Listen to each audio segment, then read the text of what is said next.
What's up? How's it going? Good. Good to see you again. Yeah, good to be back on. I think I'm a Yeah. three-peat. I don't even know at this point. It feels Yeah, I feel like like I need a jacket. Like that Saturday Night Live, you get a jacket if you're on enough times. you do. I might have to get that printed. Yeah, That'd be like a kind of fun, three-timer actually. club or five-timer club or something like that.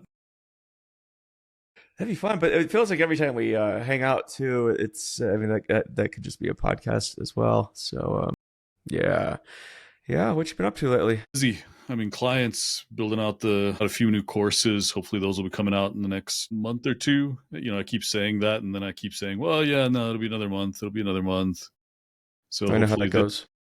March is really the month. Got a little vacation coming up next week. So a lot of good things. What about you? Good. Good. Recording this. What is it? Kind of mid March. I just got back from Europe, so I am in the midst of overcoming jet lag. But I think I tend to recover super fast, so I need about a day. That's it. I guess maybe I'm always cracked out, so it doesn't matter. Actually, you're just kind of like just in a perpetual state of just being dazed and confused. But yeah, but that was fun. It was interesting there. Like did a talk at Winter Data Conference and gave another talk at the Applied AI group over in Munich, and that was fascinating. Give an American's perspective of the AI Act. So yeah, it was fun. Yeah, I can't imagine. Well, I mean, it's an interesting time right now, just because I feel like everything geopolitically is interesting. Like, I got a couple comments like, "Are we like friends or enemies now? Like, what are we?" And I'm like, we're friends, so that's what matters." Yeah, it's interesting. What have yeah, I guess where to start here? We got a lot of things to cover. I feel like we can chat for hours. What's top of mind for you these days? Really watching CEOs doing a little bit of panicking just because they're watching companies that, their numbers aren't bad. They're reporting quarterly earnings. We just went through earnings season. Numbers aren't bad, but investors don't care. Investors are right now sort of making up their AI number. And if you don't make that number, you're in trouble. So Mm, CEOs, I feel like the data team doesn't really see this very often. So I think it's kind of interesting. Your CEOs are panicked right now and they're looking for somebody who can come in and sort of explain, hey, here are where the opportunities are. Here's some home runs that you can do relatively quickly. Here's a way to keep investors from making up their own numbers and coming up with their own ideas on how much you should be making. And then when you don't make their ridiculous numbers, just kind of pummeling your stock for it. I feel like there's a lot of opportunity for people on the data team right now to establish themselves as strategic levers for C-level leaders right now who are sort of panicking a little bit. that's interesting. Maybe walk the audience through how we got to this point. Well, I think everybody's watched Overpromise. It's kind of like the how do I say this nicely? You mess around, you find out. We're in the find out You can cuss stage. on the stage. You can cuss on the show if you want. Awesome. Yeah. Awesome. So yes, But we're in that, we're in the second stage now, but really for the last 3 years, CEOs have been just kind of throwing out this picture of we've got this great AI opportunity. Everyone is seeing stock prices just flying up. If you say the letters AI, 38 times on average in your earnings call. So that's what everybody's been doing. They've been hyping up the opportunity size for AI. But most companies don't realize that it's not so much just, pull down an LLM and then start running. You're off to the races. Cash just shows up. It's like the joke that you make all the time with the underwear gnomes. Step I one, am. AI. Step two, huge question mark. Step three, billions of dollars in profit. That's the sales pitch that's been out there for a very long time on earnings calls. And now we're in the find out stage where investors very quickly went from, and I don't think we've ever seen a technology cycle swing this fast. Usually you've got like 4 or 5 years of runway. This has been more like 24 months of runway between telling the story and investors going, yeah, well, you're not delivering fast enough. Sorry. And stock prices are just, I mean, obviously we have some other factors going on right now, but if you look at the tech stocks, they're just getting destroyed. And there's a stat that's been floating around. We've had the highest level of CEO departures over the last, I think it's 15 months now consecutively. Oh, yeah, yeah, saw Than that. at Yeah. any other point. I think the last time we had anything this close was 2002, which wasn't a great year. So we're seeing just this absolute landslide of, oh, you can't deliver with AI? Okay, you're out. Now let's bring somebody else in. And they've got 24 months to turn it around, or they could be out too. Yeah. So that anxiety is just at an all-time high because CEOs thought they had more time and thought they'd be able to deliver faster. They didn't realize LLMs are not sort of this magic bullet. And it's funny, we keep making this mistake over and over again, don't we? I mean, you've lived through what, 4 of these? A few, yeah. I can't remember at this point. Yeah. Same with you. I mean, we're roughly the same age, which means old at this point. I mean, we've seen cycles like this come and go, and it's interesting because it's always, I think, the like this time is different, right? When you keep hearing that, it's maybe it is. Maybe it is. In long term it certainly is. Like the internet, the hype bubble, I remember .com, that was fun to go through. It was actually really fun because it was a lot of euphoria, but then that crashed. But obviously the effects of the internet, but we're still living through it now. And but it just seems like everyone's expectations gets ahead of reality, and that's always how it's been. What do you think about that? I think AI is one of those hype cycles that could have Yeah. and still can live up to the hype. Just what I've seen with initiatives delivering 8, 9 figures in ROI, you can deliver significant value with AI. It's just the use cases aren't these 5 years from now type futuristic use cases. It's focusing on, hey, here's a problem we've never been able to solve before. We can solve it now, but we've got to get our data into the right format so that it can be used by a more advanced model so that we can do post training on one of these more advanced models. And then we've got to figure out how to integrate it into our product. And we have to figure out a pricing model that works. It's all of these blocking and Sorry, your tackling audio type just cut out there. activities. What's that? There we go. Anyway, what were you saying? Yeah, it's all these blocking and tackling type activities that companies feel like, somehow AI is going to let them defy gravity and they don't have to do fundamentals right. They don't have to have a solid operating model. They don't have to figure out the business model side of it. They don't have to change anything. They're just going to say the words AI and data a lot, gather a whole bunch of data, and then magic, cash comes out of the sky. They feel like they can get away with not changing anything but still somehow reaping the benefits of this. And so they say, oh, we're going to spend a ton of money on technology, but is the business ready for this? Is your operating model really built around the new types of workflows that AI supports? Or is it just kind of, let's shoehorn this thing in? Oh, no, it looks good. Yeah, okay, great. We're making billions now, right? No, why not? Well, I think it's always the case too with this with these cycles that you can just drop it in and it'll just do things and you'll make the money, right? So with AI, 2025 is the year of agents. Obviously, you can throw agents into a company and it'll just replace wholesale, employees and make new tasks and stuff. And maybe I suspect in maybe a decade that could actually be true. Maybe, I don't know, but I don't know why. Like last year was a year of AI. I think the year before that was a year of ChatGPT and LLMs and stuff and diffusion. Then AI, then agents. But I don't sense that we're ready for agents, or at least the agents are enterprise ready. What do you think is pushing the narrative? Because it seems like we just keep changing things It's like fashion. Like we have new colors this year, new styles. What do you think is driving this? Well, I think you got two things. You've got the reality of products that are getting delivered. And if you look at the companies that are delivering products, you can stay fairly grounded if you just look at what works and what doesn't. There's companies like Writer AI that don't get a ton of press, but they're doing really solid work delivering enterprise grade. Really, they have agents and they work pretty well. Salesforce has agents and they work pretty well. So there's tons of companies that have this stuff. Microsoft just came out with, real basic agentic-ish system for healthcare that's targeting workflows, doing pragmatic stuff, and works really well. I think it's their Dragon something for AI healthcare. just announced their new agent workflows this week. So yeah. Yeah, I mean, these all work. They're not the huge, I'm replacing people, glamorous type of agent that drives the hype cycle. And that's the other kind of AI thing is we have a ton of influencers who I feel like just are sort of saying whatever it takes to get another 4,000 likes or whatever it is. And there's just no substance behind anything they're saying. And so you have these two AIs. You have the AI that's working that you're not competing to one up constantly because, well, people are paying for it. You're making cash. You're watching top and bottom line growth. I mean, it works. Why? Because we're making money. Hard to argue with cash.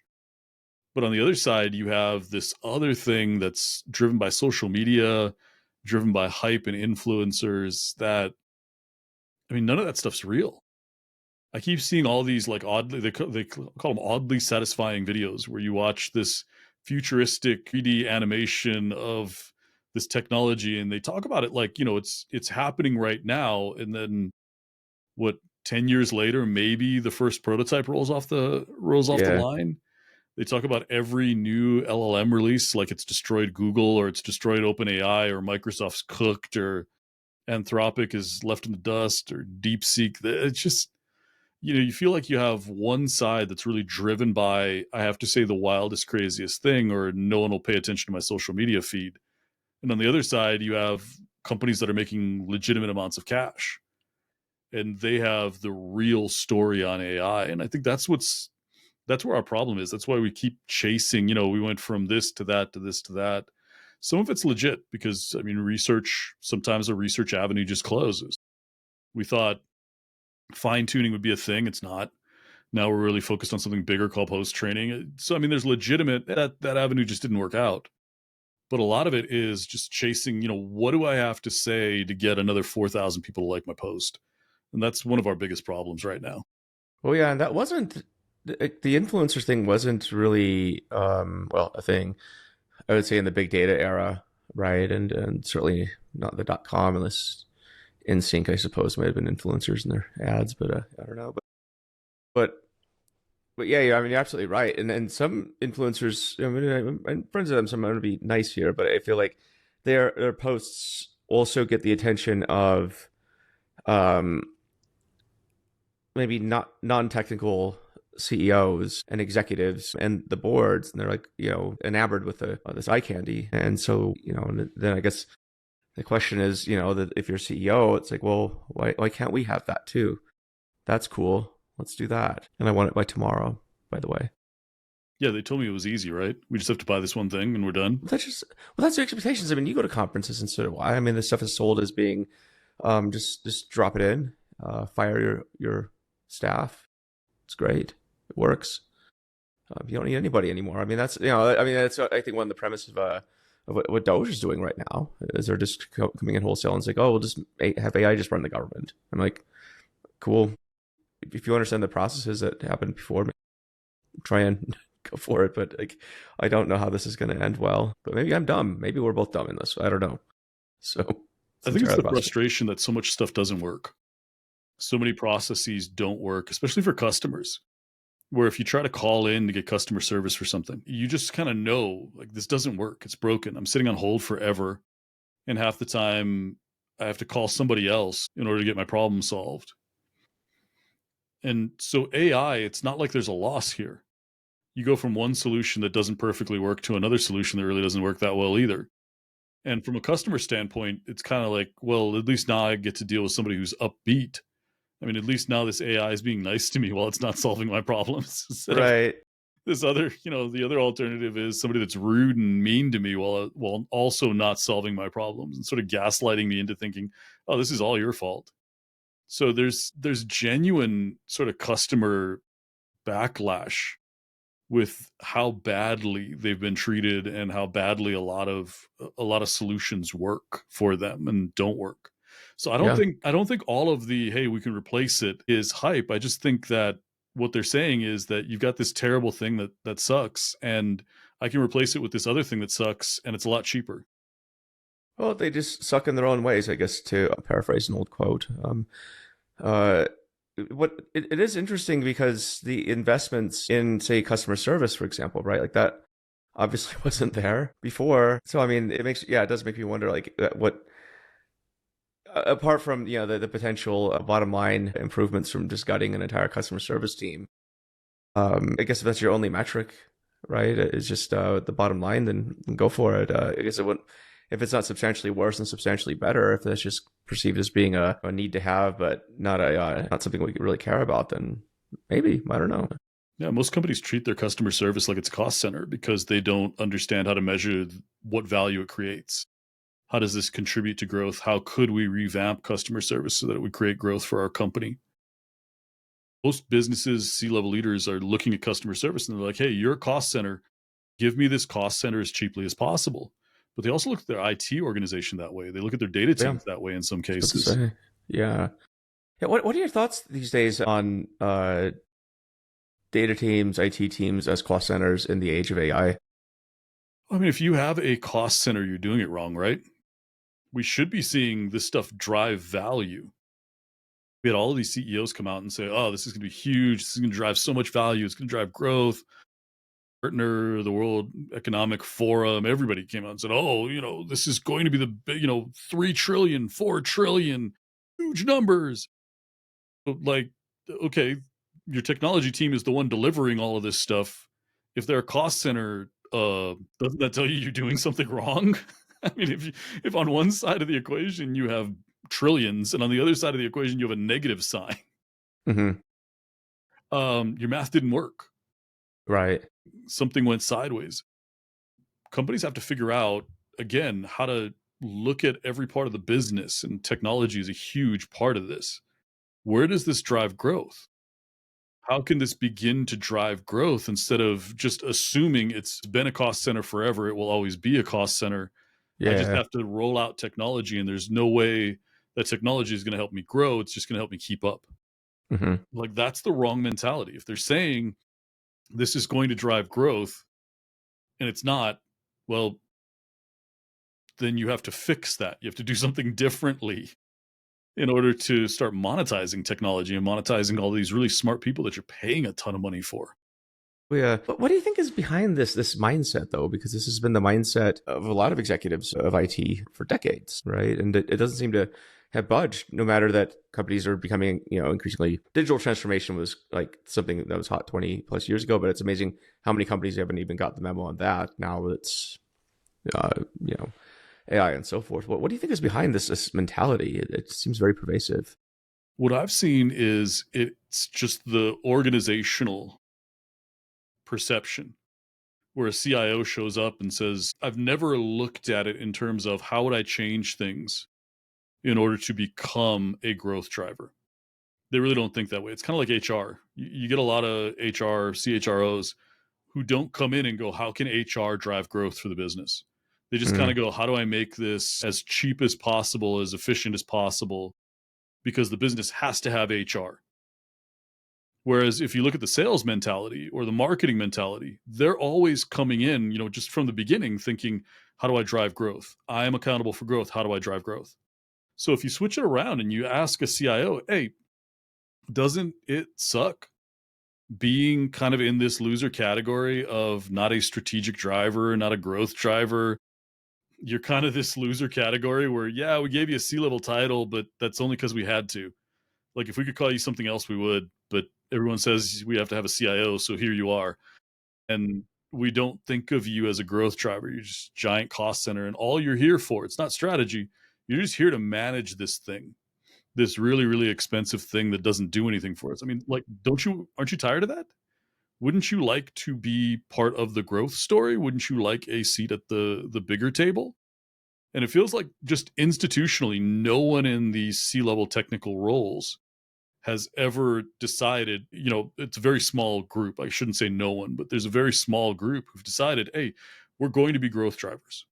We're going to figure out how to grow revenue. We're going to figure out how to restructure the business and partner with it so it's more efficient. And so technology is truly a core pillar of strategy, not just this thing that we keep paying for because we have to. So you're saying there's more to the job than just negotiating your next Zoom and Microsoft Office contract? Yeah, it might be a little more than that.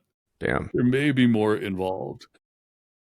But that's what it feels like. They've sort of surrendered in some cases. You've got a really small group of C-level technology leaders who are, yeah, they're all about driving that growth and creating value for customers, not just for users internally and automating stuff and moving a laptop from one side of the business to another.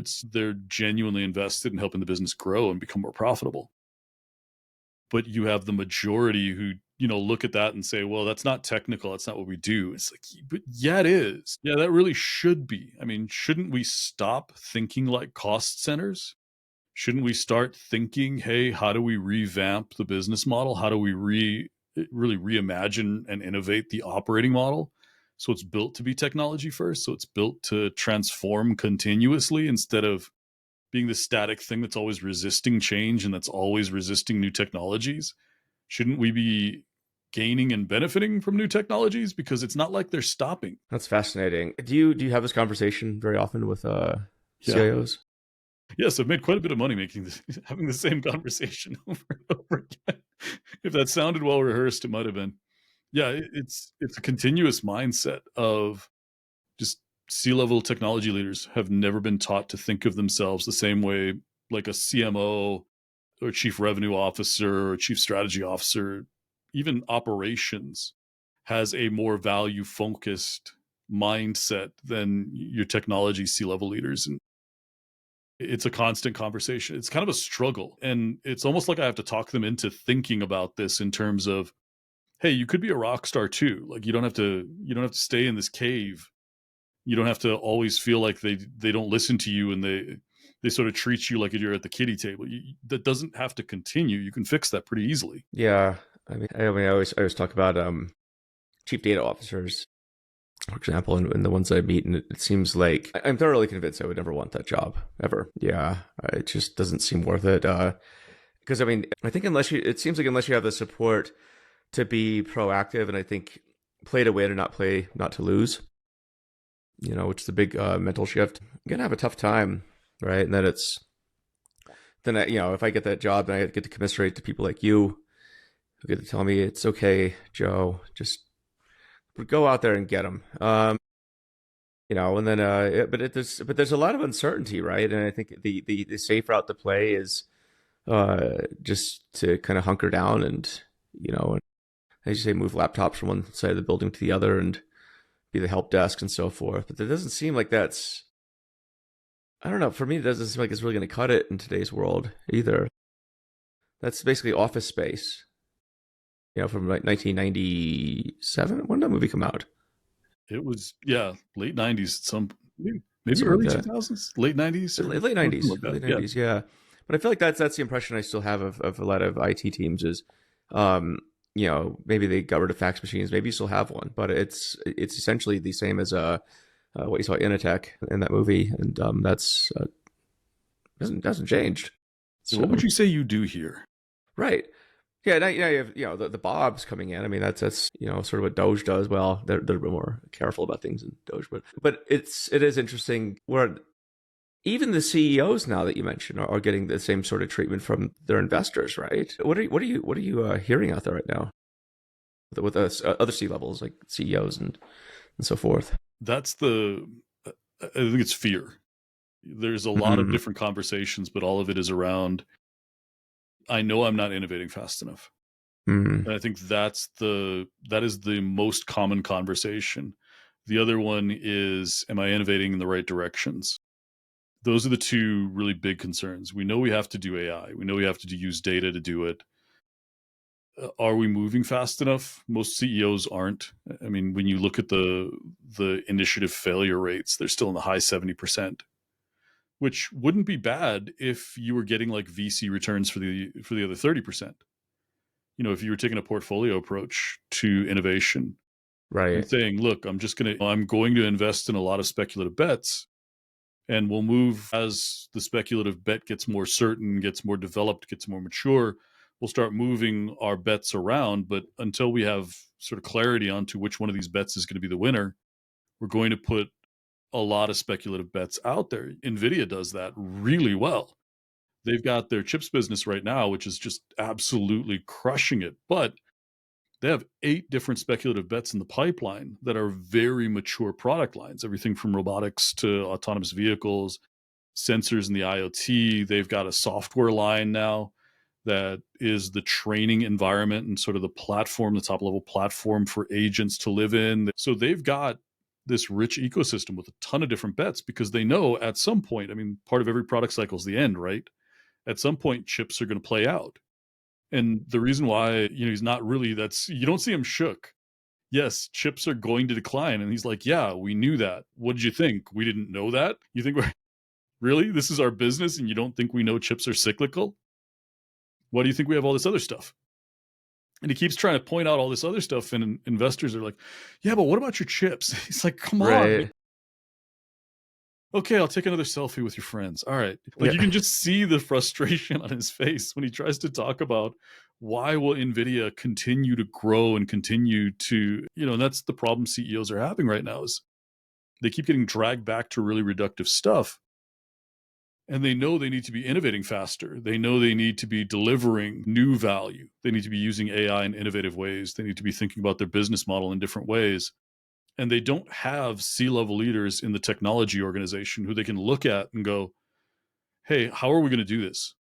How do we turn, what's our data wave, really? Because most of them haven't even benefited from data products yet. What's our Right. data wave? What's our traditional machine learning wave? What's our AI wave? What's our company's ChatGPT moment? Show me from a strategy standpoint, how is technology going to start driving our growth? Don't keep looking at me like, what do you want me to build next? You're not an order taker. You're something better than that. Is this fear pervasive and more pervasive in certain types of companies than others? It used to feel that way. I'd say 2 years ago, yeah, it was just Fortune 500. Now it feels like everyone I talk to, it really across the board, across industries, across domains. I think there's a few, non-competitive industries where definitely, yeah, you don't hear this from them. So if you're looking at like telecom, if you ask the CEO of Verizon or T-Mobile, hey, are you worried about AI? They'd kind of go, no, we're good. But pretty much everywhere else, if you're in a competitive market or a competitive industry, yeah, you're nervous. There's a fear factor because you're watching your peers drop like flies. You can't avoid it. You're always talking to somebody at one of these CEO roundtables who's like, yeah, already looking at my next gig, or yeah, this is probably the year I'm retiring, and it's not because I'm done. It's because, yeah, I know if I don't leave now, somebody's going to push me out the door. So there's definitely this fear, and in some cases surrender, where that's what's Interesting. even scarier, is you're hearing really smart peers going, yeah, I'm just going to kind of step aside. It's like, what? You're giving up? What are they going to go do? I've probably, startups, become startup advisors, something like that. I don't know. Which is a weird gig. Yeah. I see these people becoming startup advisors. And I mean, I guess there's some cachet to it because you used to be a C-level at a company, but innovation and speed to market is kind of what a startup is about. But I would maybe question, sort of the legitimacy of some of these advisors, given track record, right? The overweight kid on the track who can't really run that fast. You're going to teach me how to run? Well, they're really good at convincing you that you need these heavy processes, or else the reason why you're not scaling, the reason why you're at a plateau, is because you don't have all these really heavy processes. Right. And Because they're that worked really at the good big at company. making that sales pitch. Yeah.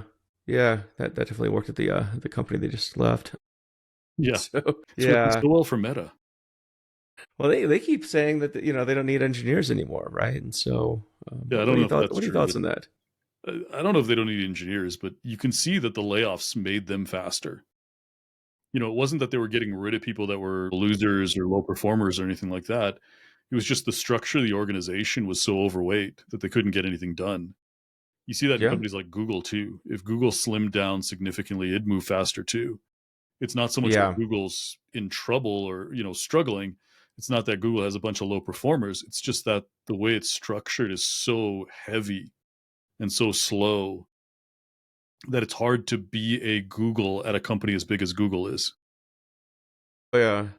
Yeah. I read a book that recently came out. The Supremacy talked about sort of the battle between DeepMind and OpenAI. Yeah. The interesting thing with that is, and again, I don't work at Google. Never I've been to the office a couple of times, but never worked there. So, but it was interesting. This that does echo what I've heard from Googlers is that when DeepMind got embedded with Google, bought, they thought they'd be doing more work on AGI and so forth, which is the original mandate of DeepMind. And then the team started getting poached, start working on ads and all that kind of stuff. And it actually, the book does highlight, and I heard from some other people at Google as well who worked on this product called Mina, which was like their internal ChatGPT. They already had it, for in the late 2010s. They already had ChatGPT. but at least according to the book, they didn't want to push it very far just because that would classic innovator's dilemma that might make search, that might impact search, I suppose. And so and I just think that it sounded like there's just a lot of politics and just a lot of kind of slow lumbering movements at a company like that. And Sundar, Pichai is definitely, I think, been wanting Google to move fast, but there's just a lot of people there. And, as you say, it's, they could move fast, I suppose, but we'll see if they do. The products, I mean, I gotta say that their AI products ain't half bad, right? But you can definitely tell by some of the results you get. Like this is definitely a big company. Whereas if I use like Anthropic, I'm getting answers that are a bit more candid and not as well polished. So, well, I think if you look at like Notebook LM, that was a product that had massive, massive potential, and then they lost the head of product for Notebook LM. She went to, I can't remember where she went, but she left, and I mean, you can tell why. And this is a consistent thing. They ship a product, it's innovative, it's awesome, users kind of like it, they start adopting it, and then they just move you on to something else. It's like, but why don't we finish this thing? Because it could be a huge growth driver. And Google's just not, it's not built that way. It doesn't emphasize productization, supporting these products, moving them forward as something that's going to be a long-term revenue stream. It's just no longer a product company. It's just a innovation company that doesn't know how to monetize innovation. And a lot of that is you've got so many layers of people who are saying, oh, all of us have to be innovating. And if we're not innovating, we're not going to get rewarded. You need this balance. You need to sort of slim the organizations down. So you have a slimmer innovation organization that's focused on doing things cheaper, that's focused on doing things in completely new ways because, you don't have a $2 billion budget. right. And then on the other side, you have to have this productization, really heavy applied R&D wing that takes all of these innovative artifacts and just milks them for all they're worth, makes them into something that's awesome that customers love. And it feels like a lot of the big tech companies have just forgotten how to make products. They've forgotten how to do that. Yeah, I think in aggregate for sure. I mean, where do you think innovation should come from then? Is it from the top or should it be bottom up or both? No, it's both. I mean, you can get some really great ideas from your sales team. Customer service can come up with great ideas. You could get an innovation from anywhere, but I think the problem is that when a company doesn't define what innovation means to the company, you get the phone book when it comes to ideas. Everybody's coming up with something because they just, read an article in VentureBeat or something like that, or hey, this influencer just said this thing cooked this thing, therefore we've got to do this thing. And for a while you saw that inside of Google, where it was just, Google and Amazon were both kind of doing the same thing. What did OpenAI do? Okay, we need to ship that in 6 weeks. We need to get that out the door right now. And it was just, what are they doing? What are they doing? What are they doing? We're doing the same thing. We're going to do it. We're going to get it done. And you see where that led. I mean, Amazon's kind of directionless. They're revamping Alexa, which is, I mean, that's got to be terrifying if you're Amazon, to be thinking my future is dependent upon, really? That thing that I couldn't monetize the first time when I had this massive head start over every other company. Yeah, did it lose like a lot of money? It didn't make any money. Yeah. I mean, I use it every day, but I just use it to listen to the news and ask for the weather. Yeah, because I remember one company I was with, we were working with Amazon for Business. I think it was Alexis. We're gonna try and roll out Alexis everywhere in the office because I think at the time it's like, oh, this could be like a conference phone. And then, yeah, I don't think I see any Alexis in the office right now. And that's that's sort of the challenge, is they didn't continue forward to productize it. They didn't figure out where's the value prop. How do we monetize this? How do we make it so that it's useful to our customers instead of just, shoving ads on it? How do we do something that customers want to do that they couldn't have done before? And when you don't have that innovative culture that's focused on products, when you define innovation as cool new idea versus here's our business model, here's our operating model, here's how we see our operating model changing over the next 2 years. So those are your guardrails. Innovate around that. Don't don't just come up with these wild ideas. Innovate around this stuff. Don't give me everything. I want you to constrain your innovation around these specific things. And if you see the companies that succeed with innovation, that are continually rolling out new product, that's what they do. They say, look, don't get wild. This is what we do. This is what we're going to do in 2 years, which is pretty much the same thing, just a little bit different. And So this is what we want you to innovate around. Give us ideas around these big opportunities. It's one of the most popular workshops that I do right now is opportunity discovery for AI. Interesting. Just teaching C-level leaders and frontline teams, hey, this is how you do opportunity discovery. And a big part of that is aligning it to the business and operating models. What are your core goals? Does that support the core goal? Then why are we talking about it? Like, then who cares? Okay, great. Maybe that's a great thing for some other company to build, but you're not some other company. Why don't we focus here? Well, give me an example of that because I think that's an interesting highlight there. Yeah, like McDonald's does a bad job of this. Oops, I'm sorry. I shouldn't have said McDonald's. I hope you're not a sponsor. Not sponsored by McDonald's. Well, I wish I was. I go there. Go there often. I can teach you how to run fast if you want. I'm kidding. Appreciate that. Yeah. 500 pounds. McDonald's is a good. I do use McDonald's as a case study for my courses because they're one of the most challenged businesses when it comes to opportunity discovery. It's like nobody goes into a drive-through in order to decide a data. Like you don't want to side of AI. Customers pay for cheeseburgers and chicken McNuggets and salads. Okay, so cheeseburgers and chicken McNuggets and milkshakes. They do have salads, but no one's buying. Let's be real, nobody's buying those things. But that's what they pay for. And so their innovation, like round one, they said, you know what, we're going to automate the entire drive-through experience. And one of the lessons I teach in my product class is, yeah, you know what the easiest way to automate your drive-through is? Get people to use your app. That's it. And it would be so much cheaper than trying to throw AI at your drive-through. Like, what are you doing?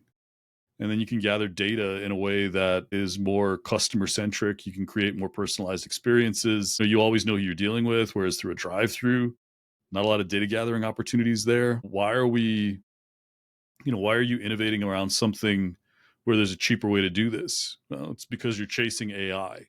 You're trying to say, what could AI do? Well, let's make AI do that. Instead of saying, how do we reimagine our business? And it's the same problem Google had. If McDonald's doesn't have a drive-through, it's kind of like, well, what if Google didn't do search the way it does search right now? What if it doesn't have that ad-supported search model? What would it be? If you take the drive-through away from a McDonald's, what would it be? Well, let's imagine that because that's going to happen, right? At some point, if we move everyone to the app, it's beneficial for the business. I mean, it's a more efficient operating model. And how do we make it so that it serves customers better?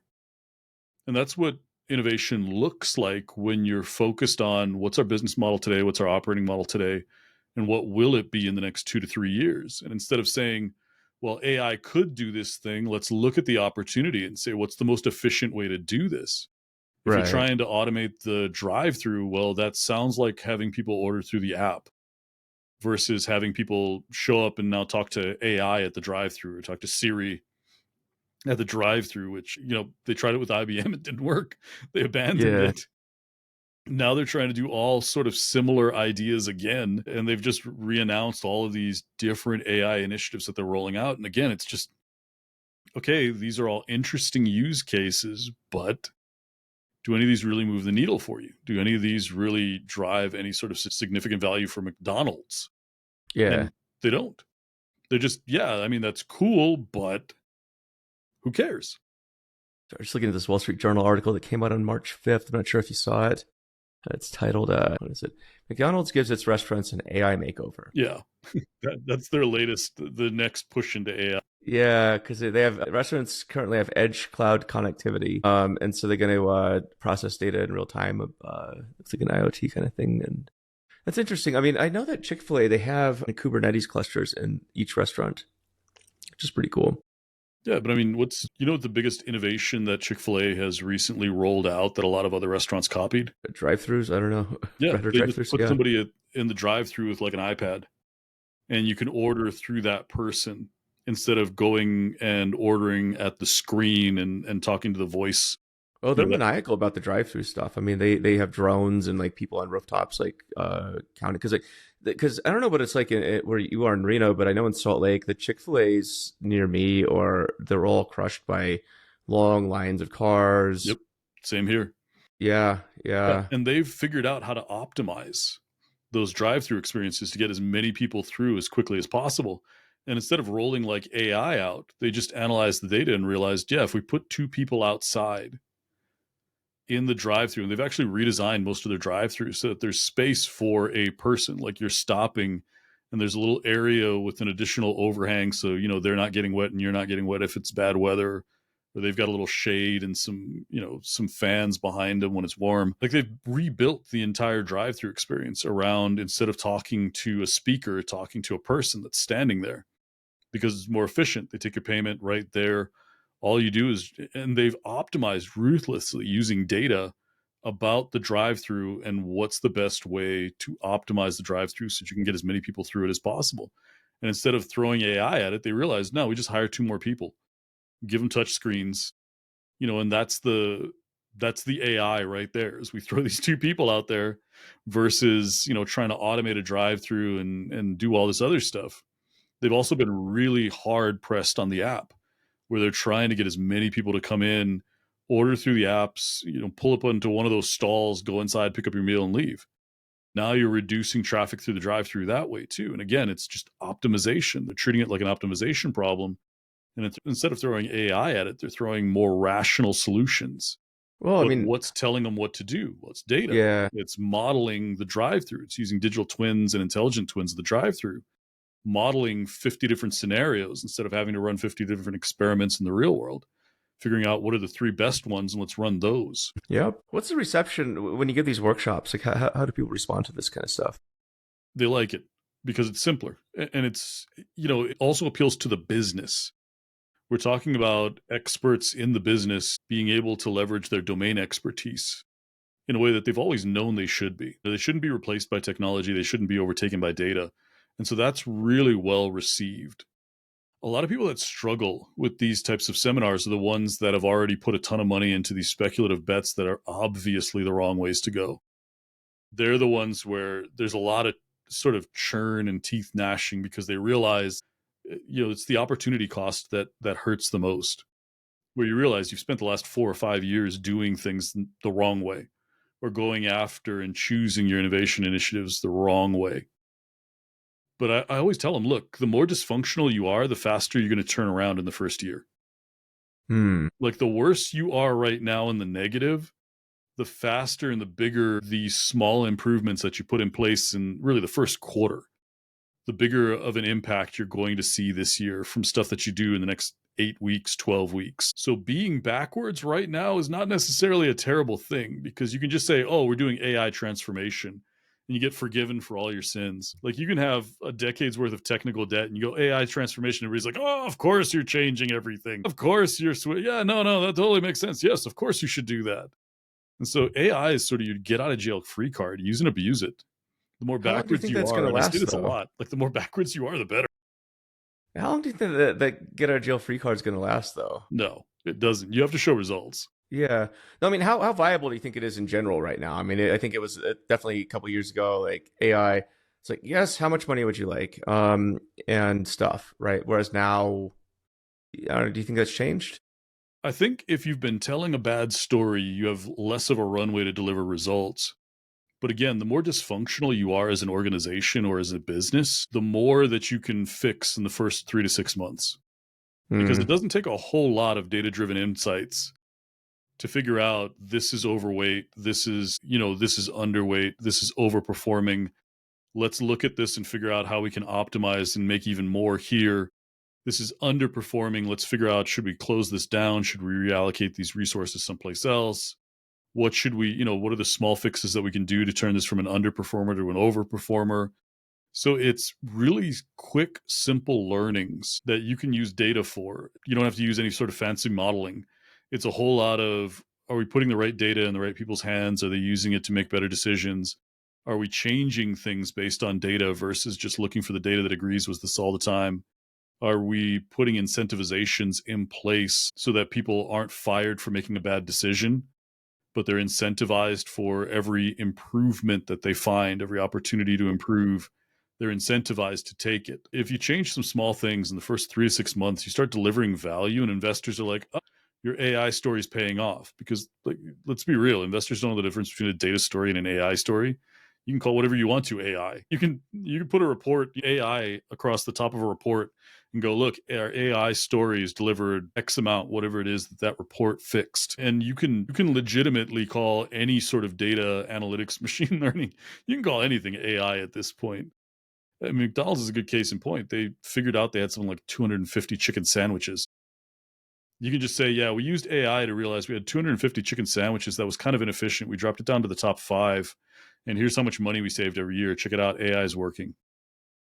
I mean, you can call anything an AI story, even if it's using really basic data analytics. It's just about getting that information to people at the right time. Were these like global counts of chicken sandwiches? Yeah, isn't Okay. that incredible? That's Like 200. insane. How do you get to 250 without realizing it? Well, I mean, it kind of makes sense. I was in Munich recently and I went to McDonald's there because I visit we went to McDonald's in Yep, Helsinki, we right? did. So, yep. I always try and visit McDonald's in different countries because they have different, different chicken sandwiches. They had a curry chicken sandwich in Munich, right? So I was like, let's try that out. I could see 250 easy. Yeah, Yeah. And they dropped it yeah. down to, I think it was the top 5. And I think the curry chicken sandwich was actually one of them, where that was in Interesting. the top 5. And they dropped it down to 5 of them, saved, I don't know, it was 8 figures. I can't remember what the exact amount of money was, but they saved a ton of money just by consolidating it because they didn't have to keep track of that part of the supply chain and all the different ingredients and the manufacturing's weird to say for food, but the manufacturing processes that they use. Yeah, Yeah, it's it's little factory insights that like makes you that. so. Oh man, no, that bums me out. I look forward to like the weird sandwiches you always get in all the different countries. India's got some of the craziest stuff, I think, at Yeah. McDonald's. Well, I don't I think remember all the eating there for McDonald's are weeks really straight McDonald's in because India. what's that? I don't think that all the McDonald's are really McDonald's in India.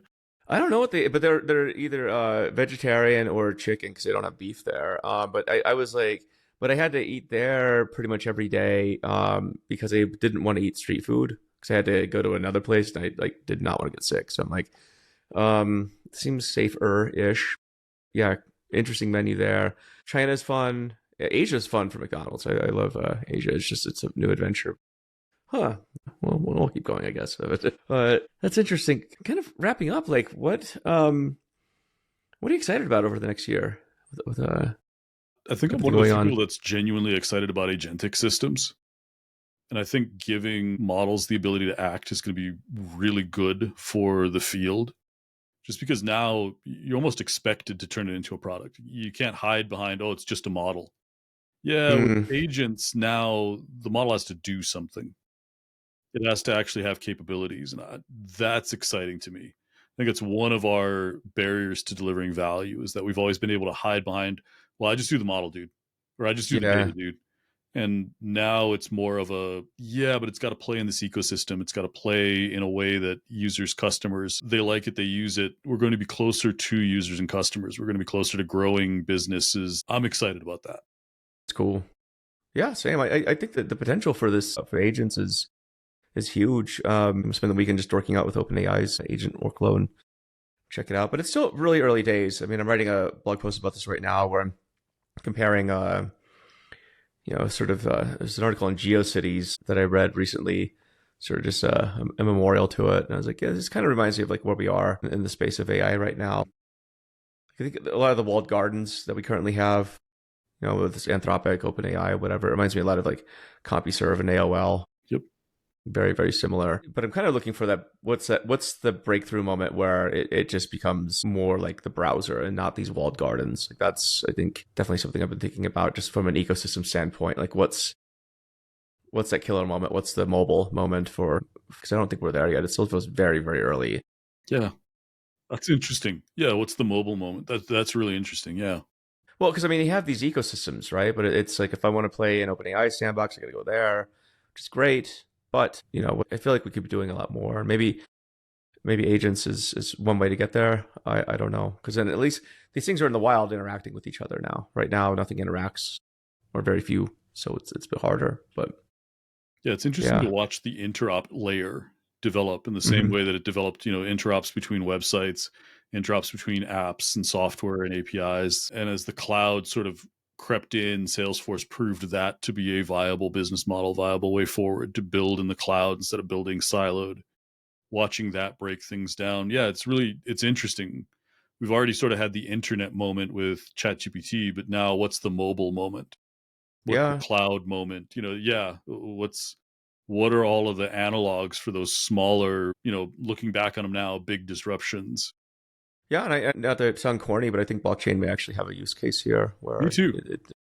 Yeah, oddly enough, I agree. I'm starting to see more and more reasons for blockchain in an AI agentic ecosystem. I mean, if you're interoping, you got to pay somehow, right? I'm just thinking, how do you decentralize all this stuff so you're not dependent upon the big companies, right? Love them to death, of course, but I prefer, um, you know, true decentralization if we can have it. Still have to go to your ISP though, but this is a different story. But yeah, it's fascinating. I mean, we'll have to chat about this some more, maybe on a future podcast. But it definitely feels like we're kind of in the first hour of all this stuff, not even the first day, but it's very early, very very early. My my big prediction is it moves faster from hour to day to year. Kind of in that It will, moment, it moves a whole lot faster than other cycles did because I'm already seeing this play out a whole lot faster than cloud did.